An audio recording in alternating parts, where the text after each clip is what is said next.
Friends, आज का जो वीडियो है लेंसडाउन का एपिसोड नंबर 2 है। और उस दिन जो मेरे रूम के और फ्रंट डोर के दरवाजे खुले पाए गए थे, तो उसके लिए पापा ने कहा कि हो सकता है तुमसे खुला छूट गया। उनको भी पता था, उन्हीं के सामने मैंने बंद किए थे, पर हमने सोचा कि चलो ठीक है, क्योंकि बचपन में आदमी डरता नहीं है। वो बचपन में आई थिंक एक बोल्ड सा एटीट्यूड होता है लाइफ के लिए, और छोड़ दो जैसा भी मतलब लगता है कि हाँ कुछ नहीं।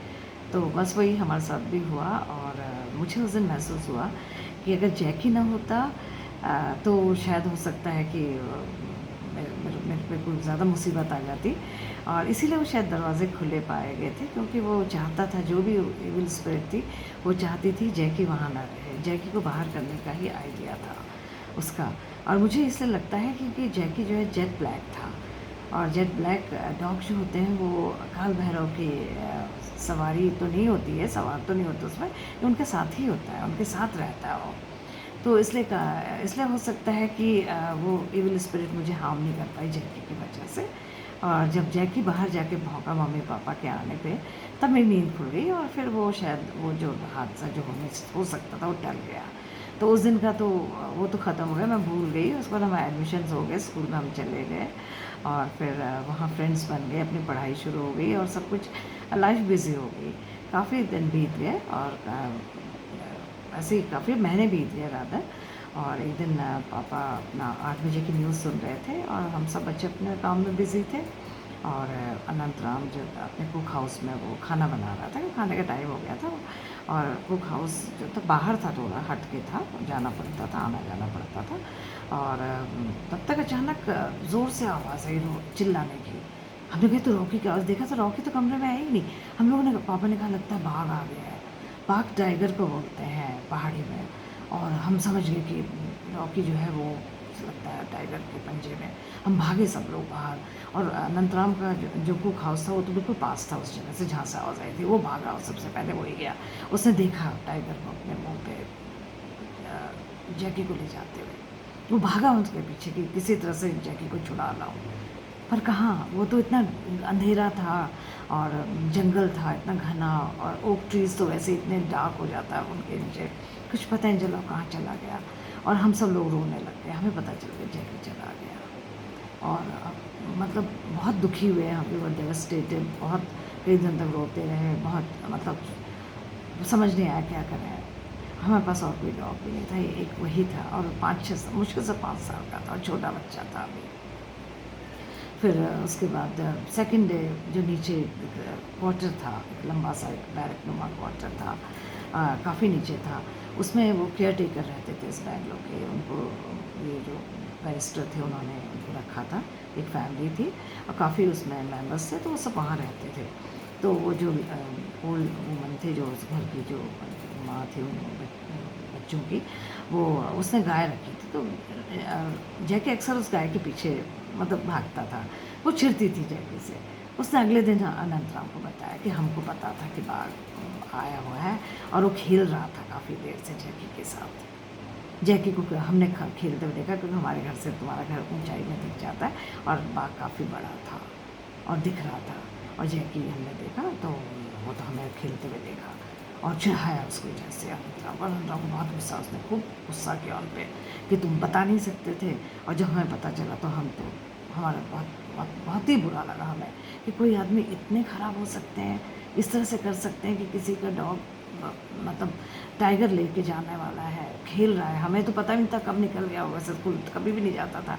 शायद वो tiger was on the prowl, और वो शायद उसी को देखने के लिए उसको पता चल गया कि कुछ है, बाहर तो गया था वो। और कहते काफ़ी देर तक खेला था, वो कहती 5-10 मिनट खेला, और खेलने के बाद तब ले गया। शायद टायर कर देते हैं अपने प्ले को, ये लोग खेलते हैं जैसे बिल्ली भी खेलती है। तो कैट फैमिली का है टाइगर भी, बाघ बाघ कहते थे हम उसको। वो चला गया, बस जैकी चला गया। उसके बाद फिर हम लोग, फिर कुछ समय बाद नॉर्मल हो गई लाइफ। भूल भूल तो नहीं पाया उसको, पर ठीक है चल रही थी लाइफ। तो वो जो हमारा जो पापा की जो जो चौकीदार था जो बंगले का, तो वो चौकीदार जो था वो बहुत अल्कोहलिक था। अब उसको इतनी शराब तो उसको मिलती नहीं थी। वो डीनेचर्ड स्पिरिट पीता था, अपने जो उसकी अर्ज होती थी अल्कोहल के लिए, वो डीनेचर्ड स्पिरिट पी पी के उसने अपनी लिवर ख़त्म कर दिया था। अक्सर बीमार रहता। पापा उसको बहुत डाँटते थे, गुस्सा करते थे। एक तरह से गवर्नमेंट सर्वेंट था वो, और ऐसा ही प्राइवेट में था। अनंत राम तो खैर कुक था, लेकिन ये तो नहीं था।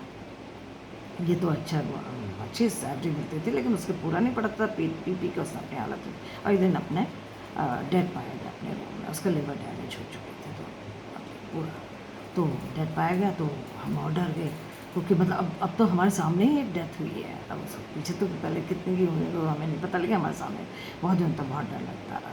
फिर उसके बाद खैर फिर लाइफ फिर जैसे चलनी थी चलने लगी। फिर उसके बाद मेरे मार्च का मंथ आ गया, मेरे 12th के बोर्ड एग्ज़ाम आ गए। तो उसके लिए मार्च में थे, तो काफ़ी ठंड थी उन दिनों, काफ़ी ठंडी जगह थी वो।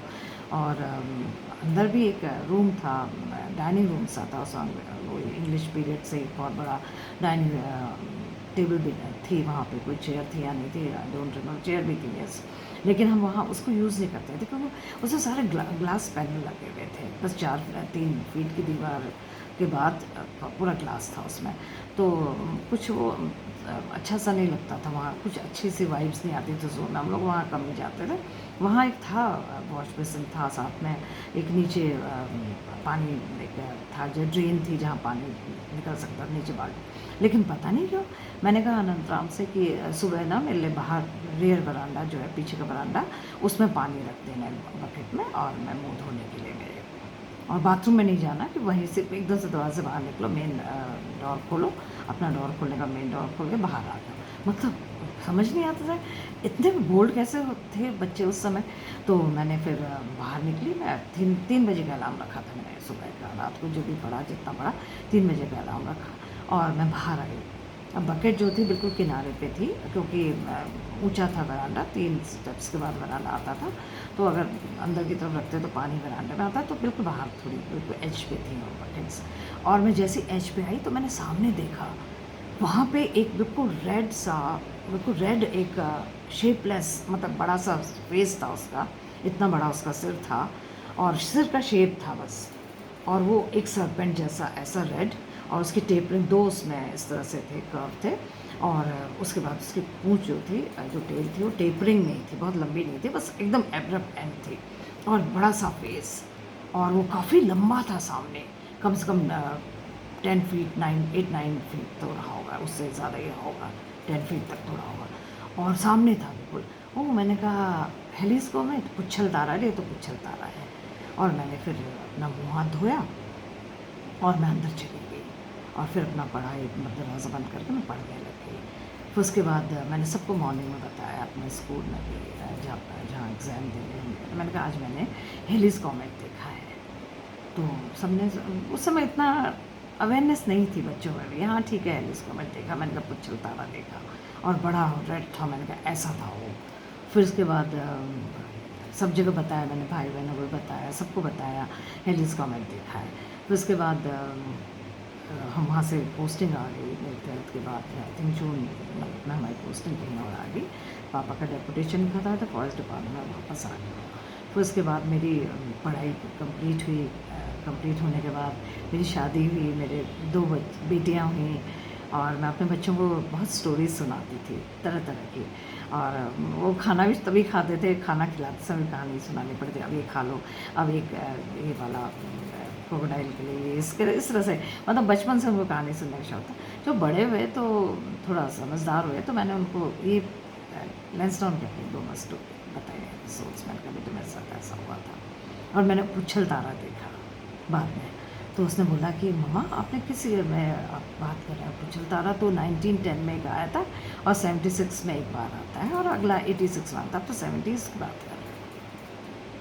वो देन आई रियलाइज़ कि वो आसमान तो हमारे घर से दिखता ही नहीं था, क्योंकि वो जो टिन शेड था, जो ऊपर का हमारी जो छत होती थी आयन की, जो वो एक्सटेंड इतनी होती थी, क्योंकि बर्फ़ पड़ती थी और बारिश होती थी तो अंदर आता, इससे आग काफ़ी एक्सटेंड है। तो वैसे ही आसमान नहीं दिखता था, सामने ओक ट्रीज थे, तो आसमान कहाँ था, वो तो मेरे सामने था 10 फीट पे। Then I realised, I still remember that वो शेप था, जो वो रेड, और उसका उसके चेहरे में, मतलब वो जो फेस था, बड़ा सा फेस ऐसा गोल था, वो गोल थोड़ा सा ऑब्लॉन्ग सा था, और इतना चौड़ा उसके बाकी बॉडी थी जो सामने, और जो रेड थी वो अभी तक मेरी आंखों के सामने है।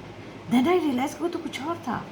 May be it was a ghost in fact, it had come to frighten me, लेकिन मैं डरी नहीं और मैंने उसको पुछलदारा करके छुट्टी कर दी। अगर मैं डर जाती, अगर मैं समझ जाती कि भूत है सामने था वो तो शायद मैं बेहोश हो जाती या मैं डर जाती, चीख के एग्जाम तो बेचारा मेरा तो साल खराब होता।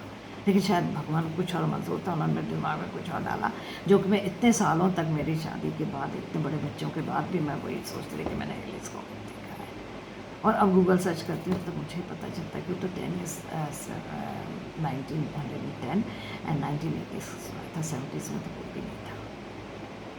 तो वो था घोस्ट जो कि मुझे आया। अब वो किसका था घोस्ट, वो तो किसी, या तो मुझे तो डाउट था वो जो चौकीदार था उसी की डेथ के बाद ही, कुछ समय बाद ही मौत है, और बीच कभी वो घोस्ट हमें नज़र नहीं आया। तो उसी दिन क्यों आया, या तो उसका था या कोई और था जो मुझे पजेस करने आया था। और मैं बच गई और मैं आराम से अंदर आ चली गई कैजुअल वे में। तो अब मैं सोचती हूँ कि जब मैं किसी को ये बताती हूँ तो कई लोगों ने मुझे बोला, मैडम ऐसा कैसे हो सकता है। मैंने कहा जब मैंने खुद देखा, जब मैंने कुछ फ़ील किया, जब मैंने खुद देखा अपनी आँखों से, और अभी भी वो ऑब्जेक्ट जिस तरह से था, वो मेरे से 10 फीट पे था और फ्रंट पे था, और मैंने उस आसमान कैसे सोचा, आसमान दिखता ही नहीं था हमारे घर से। तो वही मैं सोचती हूँ कि ऐसा भी होता है कि हम लोग, शायद बचा दिया मुझे उस दिन भगवान ने, और मैं बच गई। और अभी मैं सोचती हूँ तो इस मॉडर्न एज में मैं कहती हूँ मैं भी एग्जिस्टेंस, घोस्ट की एग्जिस्टेंस में बिलीव करती हूँ। मैंने फील भी किया है और मैंने देखा भी है। और जबलपुर में भी का इंसिडेंट मैं आपको बात बताऊँगी कैसे बात है। Thank you so much.